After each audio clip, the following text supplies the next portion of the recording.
ఇప్పుడు ఎవరైనా కూడా బీఆర్ఎస్ పార్టీలో ఎవరికైనా ఇబ్బంది అయింది అనుకో, బీఆర్ఎస్ పార్టీలో కేటీఆర్ వలనో హరీష్ రావు వలనో ఎవరికన్నా కొంత ఇబ్బంది కలిగింది అనుకో, వాళ్ళు కల్వకుంట్ల కవిత పార్టీలోకి వద్దామని అనుకుంటారు.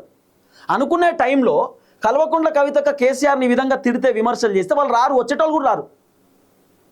ఇప్పుడు కొంతమంది కేటీఆర్ పైన కోపం ఉన్న వాళ్ళు ఖచ్చితంగా కేసీఆర్ అంటే మంచి గౌరవం ఉంటుంది ఎవరికైనా కూడా. ఈవెందో కాంగ్రెస్ పార్టీలో ఉన్నటువంటి లీడర్లకు కార్యకర్తలకు కూడా కేసీఆర్ అంటే చాలా గౌరవం.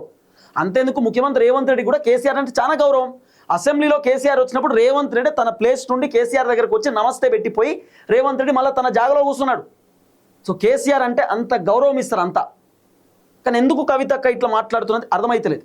కేసీఆర్ని పక్కన పెట్టి కేటీఆర్ని విమర్శలు చేసుకున్నా, హరీష్ రావుని విమర్శలు చేసుకున్నా పెద్ద ఇబ్బంది కాదు. కానీ డైరెక్ట్ ఆమె కేసీఆర్ని విమర్శలు చేస్తున్నది. సో కేసీఆర్ వల్లనే కదా ఇప్పుడు కల్వకుంట్ల కవితక్క కొత్త పొలిటికల్ పార్టీ పెట్టుకునే స్థాయికి వచ్చింది. నిన్న కవితక్క ఈనాడు, ఆంధ్రజ్యోతి, సాక్షి, వెలుగు, ఆంధ్రప్రభ ఇంకా చాలా పేపర్లు ఉన్నాయి, ఇంకా 2-3 పేపర్లు నేను మర్చిపోయినట్టున్నా. అన్ని పేపర్లలో ఈవెందో ఇండియన్ ఎక్స్ప్రెస్, తెలంగాణ టుడే ఇలాంటి పేపర్లలో అన్ని పేపర్లలో ఆమె యాడ్స్ వేయించుకున్నది. మెయిన్ పేపర్ యాడ్ ఇవ్వాలంటే ఒక్కొక్క పేపర్కి మినిమం 20 లక్షల రూపాయలు ఖర్చు అవుతుంది.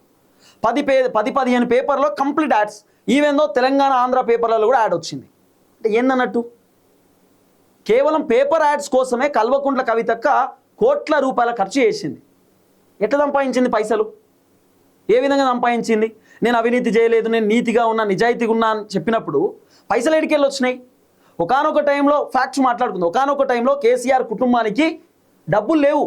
కేసీఆర్ ఉద్యమ సమయంలో తిరగడానికి కారు లేకపోతే కొంతమంది కేసీఆర్కు కారు ఇస్తే ఆ కారు కూడా ఈఎంఐ వాళ్ళు తీసుకుపోయినారు. ఇదంతా వాస్తవం కాదా? ఈఎంఐ కట్టకపోతే మరి ఇన్ని పైసలు ఎడికెళ్ళి వచ్చినాయి? పొలిటికల్ పార్టీ పెట్టాల్సిన అంత పైసలు, యాడ్స్ ఇప్పించుకోవాల్సిన పైసలు ఎడికెళ్ళి వచ్చినాయి?